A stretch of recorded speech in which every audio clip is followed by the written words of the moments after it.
I'm wondering, are mutual funds the way to go as it relates to investment? Because I can't understand it in that you have the big thing where they invest for you and it grows. Yeah. But I wasn't pleased at all with the growth. Okay. Great question, by the way, and I usually get that along with, is my pastor telling me the truth about how I should spend my money? It's the question I normally get in most environments. So I'll say this. Now with the mutual fund, what I've discovered, especially here in the Bahamas and here in the Caribbean, we have two groups of professionals. We have the small number of what you call the financial planners like myself, and then what you have is transactional advisors. All right, they sell you products. Their training is mostly in sales, not in financial planning. So when they sell you a product, they themselves may not fully understand how that product applies to your life, but they know that that yields the highest commission, so they're going to push that. And sometimes when you don't assess where you are in life, you could have gotten, and I believe what may have happened was you probably got a conservative mutual fund when you should have gotten probably a progressive mutual fund, especially since you said you were just coming out of school. And the percentage on the aggressive mutual fund were going to be a lot higher than the conservative one. How do you identify those aggressive ones? And here's the thing, when the advisor sits down with you and tells you, okay, this is the product I've identified to you, it's in that material. But the problem is financial literacy. They're not going to educate you on this process. For them, in most cases, this quickly sign this so I can get that commission and I can hit my targets. It is not a conversation on educating you to let you know, okay, this is growth, this here is aggressive, this here is conservative. If you have, say, someone with a past left you $200,000 in insurance money, and you say, well, I don't really want to grow this, I just want to maintain this. Presenting was, how do you do all of this stuff if you're unemployed? Great question. No, great question. So now here's the thing. When an individual is unemployed, and you have to take into consideration reality, all right? You're unemployed, but your expenses are still there. Exactly. All right? Nobody wants to have the conversation with you, and you're scared when that phone rings. So several things have to happen. First, there needs, you have to, all of the persons where you may be owing, tap that head on. Listen, this is my situation. This is what I'm able to do. When I can do better, I will contact you on this date. Do not hide from them because you will make it worse. What's going to happen is they're going to turn you over to the courts. Yeah. Right? You're going to go through the process. Well, my lord, I'm not working. I can't help. I can't pay this bill, blah, blah, blah. And the judge is going to order you, well, get a job and pay it within this period of time. And you go through that exercise. So I'm just saying, for persons who don't know, that usually is what happens. So for somebody who's unemployed, first thing you look at is, okay, what have you done in time past? You assess what you have done, right? Skill-wise, you assess that. Then you go and you target companies you know for a fact need that skill. You're not going to be an employee. You're going there either in the form of a consultant to do a project for them, or to do some type of training for them, okay? The goal in that is you're just trying to touch as many of those companies as possible. Now in this country is strictly run based on who you know, okay? So let's not look at that as a bad thing, let's look at it as a good thing. Who do you know? Who do they know? You understand what I'm saying? Let's assess it. Okay, I know Susie knows these people over there. Can Susie set up a meeting for me to meet these people over there? You know what I mean? Hey, I'm looking for work in this particular field. You'd be surprised how many persons know someone who is in need of that particular service. You'd be surprised. Don't be afraid or ashamed. It is not your fault if you're in that particular situation. It's not your fault. But now, own your skills, package yourself correctly, and you'll be surprised. You can work a couple projects for a short period of time and make more that way than working a full-time job. And you'll be better appreciated. Or you can find a company and say, well, we can't pay you what you're worth. we would just want you to come in for a day or 2 days. Do that. You continue to do those type of jobs until you find better. And if you want to do the side business on the side, keep in mind, even though you do these side businesses, these things still have a cost to it. They still have a cost to it. You wanted to? No, I wanted to finish the question. Okay. But thank you for that. But I'm speaking about me personally. I've worked in offshore banking for 35 years. Okay. I have tried. Great field. That was the But it's only tricky. thing that I knew how to do. But in the interim, while working for those companies, I Okay. diversified my skill set. Okay. Because I'm open to do other things. I learned how to cook from a little girl. Okay. So I've had to tap into that. Like Okay. I told you, we just recently, like 2 weeks, opened a business with literally no money. Okay. Just on the faith of somebody, my family, not me. Okay. But I'm spearheading it because I'm not working. I understand. And I'm not eligible for a pension. I'm not. Okay. I'm very young. Okay. Okay. But the situation was the bank closed. I understand. You know, I they understand. closed, they liquidated, I understand. and that was it. Because if that didn't happen, I probably would still be working there. I understand. And so I was between a rock and a hard place, and like you said, I still have expenses. BEC didn't stop sending me the bill. In fact, they sent me 3 last week. I'm just saying, No, I understand. that's a mortgage for me. I understand. Okay, and so I said, you know, I went, because I'm a Christian, I went to the Lord in prayer. I'm like, what am I to do? I only know how to do accounting, banking, and a couple other things that I learned during the journey. And I'm like, you know, the Bible told me that my gift would make room for And it me. will. So I need to have, what I said to the Lord in my prayer was that I need to have a steady income, because we have to, my husband is the only one really bringing in a steady income in the house. And I lost all my benefits, so I can't afford to get sick. I understand. You see what I'm saying? And a lot of persons are in that situation. Yeah. You're not alone. And even if I go back into the workplace, who's going to insure me I at the understand. age that I'm at, I you know? understand. So it's a lot going on there. So I said, you know, I've reached a point where I can hire myself. Okay. The market, I guess, just doing an analysis is not very friendly. All that stuff you said to do about contracts, I've done that shortly after, because my last steady job was 2012. Okay. And I've been, and I'm highly employable. I get interviews, but you know, when it comes to, you know, they won't pay that money no more, but they want that work. Yeah. They've even minimized the executive positions or the management positions that I applied for. They've minimized it to an associate's degree level. I'm trying to complete my MBA in finance. Okay. I'm like 3 modules away. Okay. So now, here's the thing though. Your immediate goal is conflicting with your current need. Exactly. All right? And I think for you, it's okay, should I stay the course and focus on the immediate goal? Because once I get there, it's going to be better. But at the same time, there's still the reality of now and the pressures of now. And like I said earlier, if you want to complicate your finances, get married. You know, so, no, I'm just saying.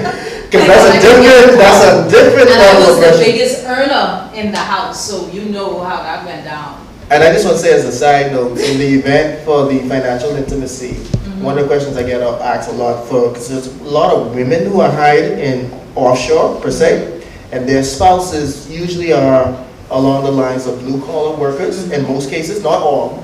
I'm not stereotyping, I'm just saying, right? And so that person is making 3 times, sometimes twice or 3 times as more than their spouse, and some men can't handle that. No, I'm just saying. Yeah, I'm just so I saying. I'm just saying. No, some men can't handle The it. little bit of the money But- that we got, that. Well, what about, I hear about the stocks and bonds, you know, I want to get to that stocks and bonds, but I don't fully understand it. Okay, cool, let's slow it down. I'll show you something that will blow your mind. I want nobody to tell me inside here that they cannot raise capital. There were some families that came together. They said, you know what? We're going to start this particular business. And we're going to, this business is going to be a major component in the economic hub. All right? We're going to probably put, let's just say the project costs 10 million. All right? We're going to probably put a fraction of $1 million. We can get the others. Let me show you how we can get that. We can go to the other people. Right? So we offered to the other people, and you know what the other people did? broke down the door, it was oversubscribed. I'm talking about the port. There are 5 programs right now in the Bahamas, in New Providence, who will fund you right now. Bet you didn't know that. First program, Small Business Development Center. If you're under 40, you get a grant. Grants are stuff you don't pay back. You have grant, loan, and equity. That's the first program. Venture Capital Fund. That's the second program. The third program is the Bahamas Striping Investment Group. The fourth program is Deltac Bank.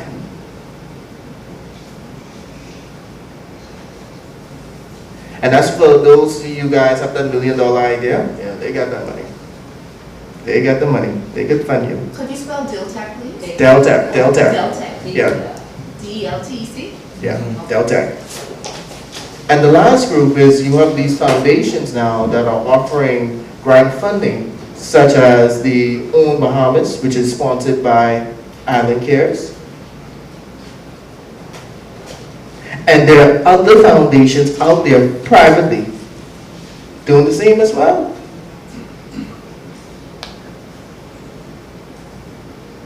There are 5 programs in the Bahamas right now that are sponsoring entrepreneurs. Right now. The other day, Bahamas Striping gave $10 million to a poultry farm. You're saying Bahamas Striping? Yeah, the investment company. They gave $10 million to a poultry farm. What? This is a true story. It's in the paper thing. And I know I have to close on this point, but I want to touch on real estate though before I close. When you develop the concept, you have to remember now you have the idea. Persons who have money don't have the idea. If they had it, they would need you. When you go to these groups, these persons, only 3 things they're going to judge you on: business concept, business model, and whether or not you have the ability to execute this particular pitch that you're giving them. All right? And you got to go inside there with the mentality that you're not begging, but you're giving them an opportunity. Most Bahamians go inside there with a beggar's mentality. Y'all can just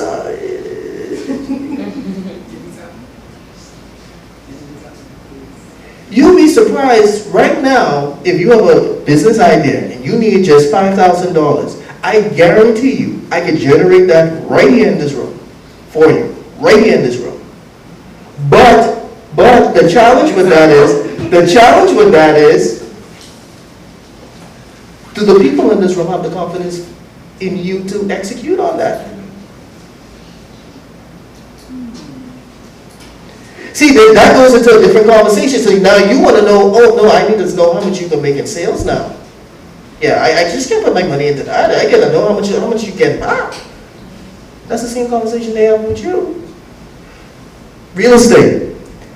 How many persons right now have a home in this room? I want you to raise your hand. Okay. How many persons have access to another house that is not the house they're living in?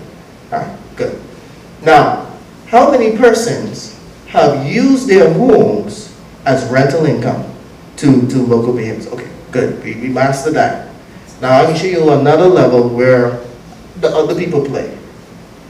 How many persons rent their homes out to tourists? If you want to learn how to do that, I have a partner. She does that for a living.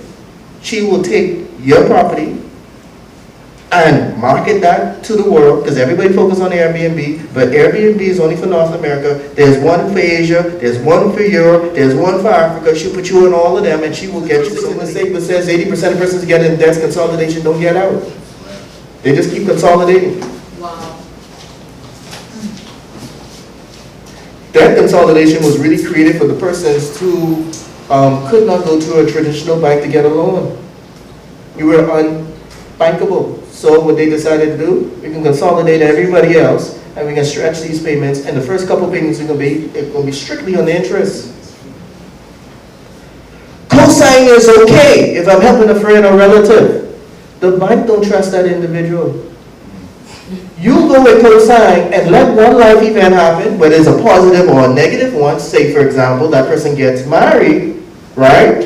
No longer they check in for that loan. You know who the bank calling? You. They have a medical crisis. You know who they calling? You. And for those, if I can take you to church, the Bible tell you don't co-sign. Yes, it does. Yes. Many times in Proverbs. In Proverbs. It's crazy. The Bible says a lot about them other things too, but I won't go there with you guys. And the last one, oh, this is a big one. Debt is the tool and should be used to create that prosperity. Now let's look at Forbes' top 10. You really think that they got where they are strictly through debt? Nope. You go to the next slide. If you don't take away anything, I want you to just do these 2 action steps. Create a budget, because everything starts with the budget. And the second thing is create an emergency fund. At least about $1,500 if your income is over $2,500. I mean, 25,000. 1,500, and if it's under that, 700. At least have something in place. Oh, my time's up. At least have something in place in the event something was to happen. Well, what could happen? Nobody wakes up in the morning and say my car's going to break down or have a flat tire. That just happened. And if you have kids, at some point, somebody can get sick, and you got to take them to the doctor. I know some people who had to wait till the next payday to go to the doctor. Wow. That's real. Let me wrap this up. You ever had a loved one pass? The brokest person in the family will jump up and say, you know, her favorite color was yellow, so I think everybody should dress in yellow. I like this casket. And you, the one having the money in the family, and everybody looking at you, and the mortician is looking saying, I don't start working until I get the down payment. Right. And now that's a $2,000, $3,000 bill on your head. And then when money is left over, you say, well, you know, I can be recouped that because, you know, let me at least get mine first. No, it's a fight. People who never took care of the relative now are jumping out the woods. Hey, you know, I was the favorite, you know. That's right.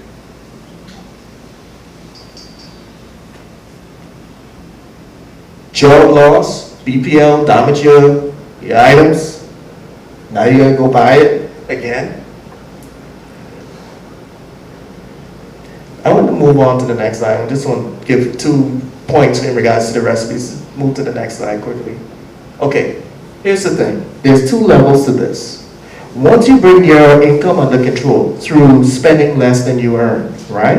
And regulating all what's going on in your financial life. And you have an emergency fund. And you're now paying down on your debt load, right? The next step is, as you're working on that, it's time to earn a little bit more. So the first phase is earn more. And earning more has nothing to do with investment yet. We haven't gone to investment. We're still on the savings. You're having little savings at this moment. You now, and it really comes down to 3 things. Your skill and ability that you were given by birth from God, whether it's in its raw form, just developing that will earn you income. You could do that on the side hustle. That could be a side business. That could be a part-time thing. It could be a project-based thing. The knowledge that you would have gained through whatever experiences that you may have, you'll be surprised. I had a lady who was laid off by a particular company, won't call the name, and they wanted to start this particular business. And I'm like, okay, while this, you wait until this gets off the ground, what are you going to do? Because I know I can see you take care of yourself well, and now you're going from 2 incomes to 1 income, and your income was the largest, and now you're reduced to the income that isn't that big. Now, I know you're freaking yourself out at home. Yes! Somebody understands me. Yeah, you need to go back to work. But what can I do? The only thing I have done is this particular thing my whole entire life. You know much people looking for someone like you? The very thing you have done your entire life, do not go to businesses and ask for employment. You are now, especially for those who are a little bit older, you're now the consultant. You have years of experiences. Project-based. You're looking behind, it's project-based. All right, so these are some of the things you do. You work a little overtime, you may have to change your job, leverage your knowledge, leverage your skill, or use the resources that you have, even if you're in a position to you have to sell some things, but leverage those things. That's how you earn more. Now that increases your savings. Now I move to the next slide. Now we get into investment. Once you start to do that, you're now taking that savings now, which is a little bit bigger. You can handle anything life throws at you. You can absorb it because you have an emergency fund, your debt load is low. You can now put it into any one of these things. Mr. Butler, I hear you. That doesn't make any sense. Okay, you have a car loan? Yes. Okay, imagine stop making that car loan to that car company or that bank and now making the same amount or the same payment now to a mutual fund.